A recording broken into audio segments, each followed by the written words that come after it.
Comenzamos a esta primera edición de Radio Análisis. Son las 9 de la mañana con 35 minutos en este día miércoles 3 de diciembre y vamos a saludar de inmediato a nuestro siguiente invitado, que más que invitado es parte de la casa. Nos referimos al economista Andrés Solimano, a quien le damos la bienvenida. Andrés, ¿cómo le va? Muy buenos días. Hola, buenos días. ¿Qué tal, Claudio? Sí, muy bien Andrés, con ganas de conversar de todos los temas que tenemos preparados para hoy, que son varios y son todos muy interesantes, así que vamos a ir un poquito rapidito y vamos a conversar, a partir esta conversación con la realidad local. Hace poquitos días conocimos la cifra del IMASEC de octubre, que estuvo, como se dice en la jerga, ¿no?, dentro de la parte alta de las expectativas, ¿no?, que se tenían para ese mes, lo cual da cuenta de que por lo menos se mantiene constante este ritmo de crecimiento, quizás no muy acelerado, pero permanente de nuestra economía, pero con la duda respecto de que vaya a comenzar a ocurrir a partir del próximo año con el cambio de gobierno. ¿Cómo lo ve usted, Andrés? Sí, a ver, el IMASEC, el índice mundial, el índice mensual de actividad económica, experimentó entre enero y octubre de este año, 2025, una variación interanual respecto al mismo periodo del año pasado, 2024, de 2,7. Y el mes de octubre subió en 2,2 respecto a octubre del año pasado. Y aumentó un poco menos de 1%, 0,7 respecto a septiembre. Son peor los números.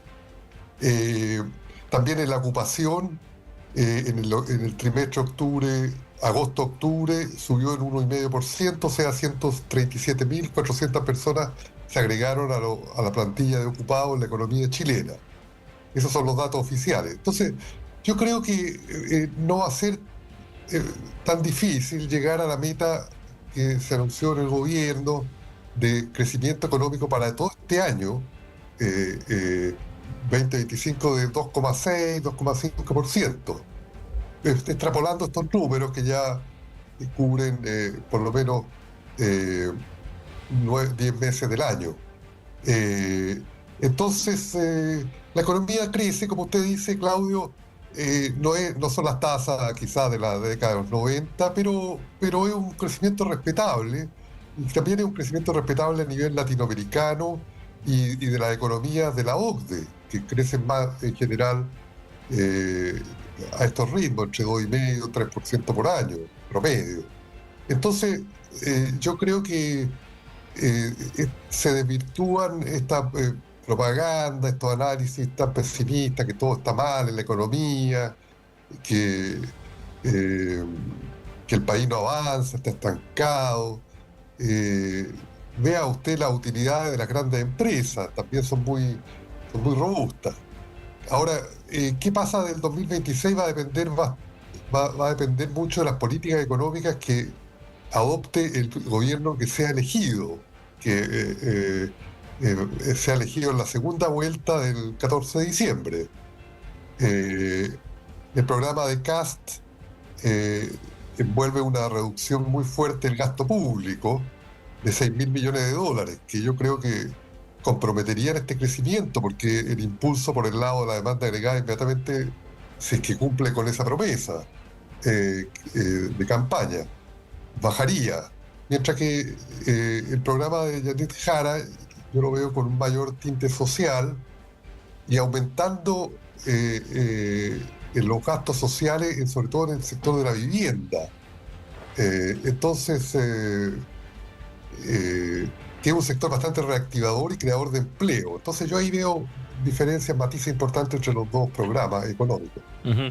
Ahora, Andrés, independiente de quién gane, al parecer hay un par de temas que van a estar presentes en ambos gobiernos, ¿no? Uno, el tema del recorte, que en el caso de José Antonio Kast obviamente sería mucho más extremo si es que cumple con lo que ha prometido, pero da la impresión de que por lo menos en el oficialismo tampoco hay una intención de avanzar en mayor gasto del que ya hay, que sabemos que por diversas razones ha ido estrechando un poco el margen de gasto el Ejecutivo. Y el otro, el tema tributario, principalmente respecto de una eventual reducción del impuesto corporativo, ¿no? Que supuestamente, en el caso de CAS, lo haría para dinamizar las inversiones, etcétera, etcétera. Pero ya hemos visto en el pasado, incluso en este propio gobierno, que conversaciones con la SOFOFA, al parecer hay cierto encuentro, ¿no? En que es necesario bajar esto, quizás no respecto de lo que quiere las empresas, que es mucho mayor al que, por ejemplo, hubiese estado dispuesto a avanzar esta administración. ¿Cómo ve usted eso? Sí, son dos consideraciones importantes. Bueno, por el lado del gasto, el próximo gobierno viene constreñido por lo que se apruebe en la ley de presupuesto, ¿no es cierto? Eh, que no es un aumento tan grande del gasto público. Eh, y también por el lado de la factibilidad de hacer un recorte de gastos tan grande como lo anunciado recién llegando, porque me imagino que si se trata de hacer de forma medianamente seria, hay que evaluar programas, qué habría que cortar, qué no habría que cortar, redundancia, ineficiencia. Eh, por lo que se ha sabido en la campaña del candidato que propone estos grandes cortes, nunca ha habido una aclaración qué es lo que se cortaría. Entonces yo creo que si llegara al gobierno tendrían que evaluar primero. Eh, También Janet Jara, claro, no promete un aumento de gastos tan grande, pero va a una redistribución o un acento en la parte vivienda y reducción del déficit habitacional, también en otros beneficios sociales, ¿no es cierto?, que implicarían disminución de gastos, ¿no es cierto?, como reducir listas de espera, bajar el precio de la luz y otros. Ahora, en el lado tributario, si es que se cumple la propuesta de rebajar el impuesto corporativo de las empresas, eso en materia de ley, o sea, tiene que pasar por el Parlamento, tiene que aprobarse. Recordemos que en el gobierno del presidente Boric no se aprobó, o sea, ni siquiera se aceptó la idea de legislar en temas tributarios. Y por lo tanto, la reforma tributaria que partió proponiendo la administración Boric nunca despegó. Entonces habría que ver en un próximo gobierno si estas propuestas de reducción tributaria tienen apoyo del Parlamento. Uh-huh. Tienen que hacerse por ley. Bueno, Andrés, vamos a estar muy pendientes, por cierto, respecto de todos estos temas locales, pero también hay otros temas a nivel internacional que a la larga pueden tener incluso repercusión acá en Chile y que son muy, muy interesantes y que no se tocan mucho. Por ejemplo, respecto de la importancia que está adquiriendo en la economía estadounidense y podríamos decir en la economía global las inversiones en tecnologías relacionadas con inteligencia artificial y cómo algunos analistas prevén de que se está en cierta forma forjando una suerte de burbuja que podría a futuro estallar y provocar perjuicios importantes a nivel económico, porque muchas de estas inversiones se están sosteniendo en promesas que hasta ahora, por ejemplo, no se ve cuándo se puedan cumplir. ¿Cómo ve esa situación? Porque efectivamente es algo que ha estado marcando la discusión en términos económicos a nivel mundial en las últimas semanas. Sí, sí. Claro, hay un boom de las acciones de las empresas de inteligencia artificial, Nvidia y otras más, bastante marcado, que se parece al boom accionario de las .com a fines de la década de los 90 y que esa burbuja se pinchó, o sea, se colapsó, por decirlo más dramáticamente, a principios de los 2000 y produjo una turbulencia financiera, no tan grande como la de la crisis subprime del 2008-2009, que fue un problema en el mercado inmobiliario, compuesto con problemas bancarios en Estados Unidos y en algunas partes de Europa y reverberó a todo el mundo. Ahora también se está hablando de que el ritmo de crecimiento de estas acciones es tan grande que se aleja de una expectativa normal de acciones en el largo plazo. Por lo tanto, es como evidencia de que hay las llamadas burbujas especulativas. Eso ha llevado a subir el valor, por ejemplo, de los distintos índices, Nasdaq, otros, Standard Poor's, etcétera, en Estados Unidos, y como casi el 60% de la población norteamericana de alguna manera tiene acciones, propietaria de acciones de la bolsa, le ha ayudado a sentirse más ricos y gastar un poco más que lo que gastarían si no tuvieran este boom. Y el problema es que si estas acciones se desinflan, se quiebra la burbuja, eh, eh, produciría un efecto riqueza negativo y puede provocar una desaceleración del consumo. Y como la economía norteamericana es tan grande, tendría repercusiones internacionales. Eh, Hay algunos inversionistas famosos, Warren Buffett y otros, que han alertado de esta posibilidad. Entonces es un peligro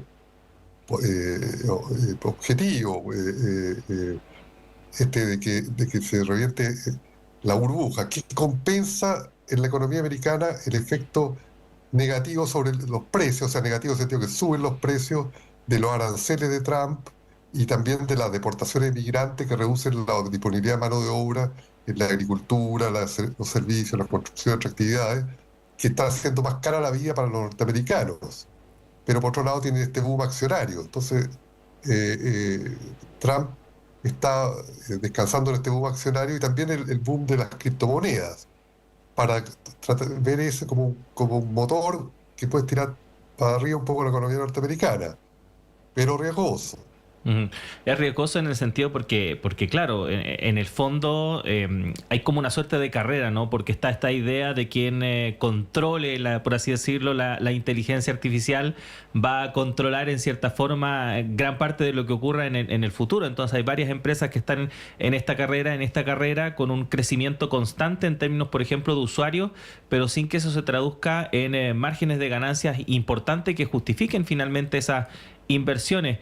¿Qué tan probable es que finalmente estas empresas tengan que recurrir, por ejemplo, al Estado, a tocar la puerta de la Casa Blanca para decir, oiga, si no nos presta una mano, esto se va a venir todo abajo?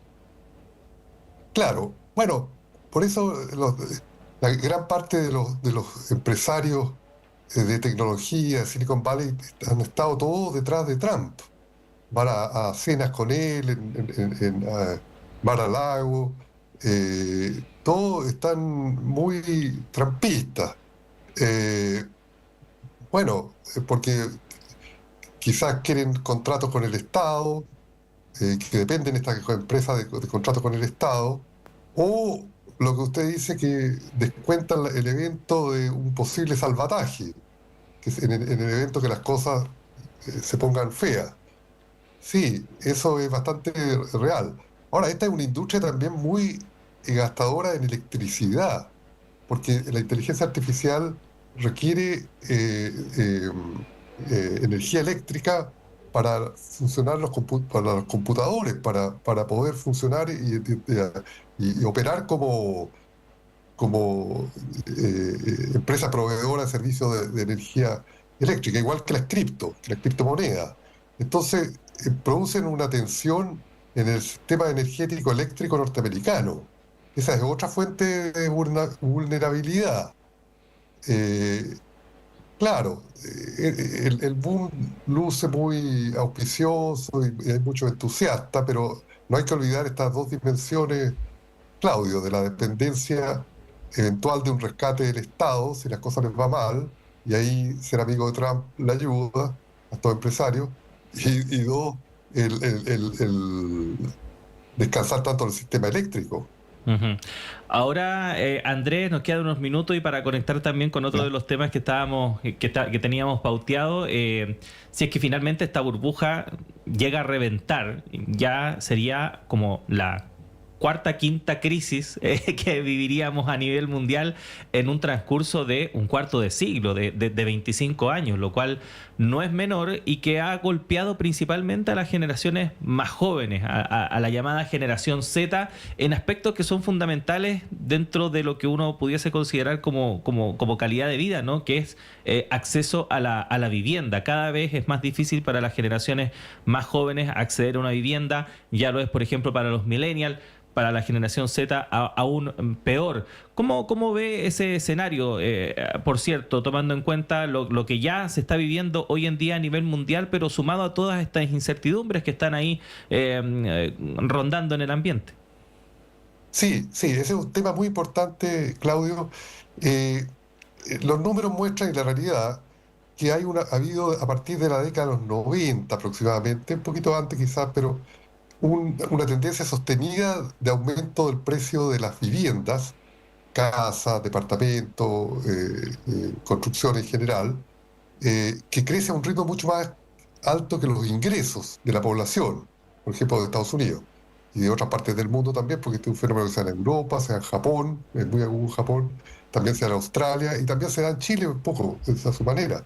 Entonces, hace que los jóvenes de la generación llamada generación Z, que nacieron después de 1990, antes estaban los millennials, que son mediados de los 80, eh, estén renunciando, estén abandonando la aspiración de ser propietario de una vivienda, y se están conformando con la idea de que van a ser casi toda la vida una generación de arrendatarios, pero no de propietarios, porque simplemente no les da el dinero para pagar un pie y después servir un crédito hipotecario para comprar una vivienda, salvo algunos que o le ha ido muy bien trabajando en el sector financiero o han recibido herencia de sus padres y pueden comprar la casa inmediatamente, pero es una minoría esa.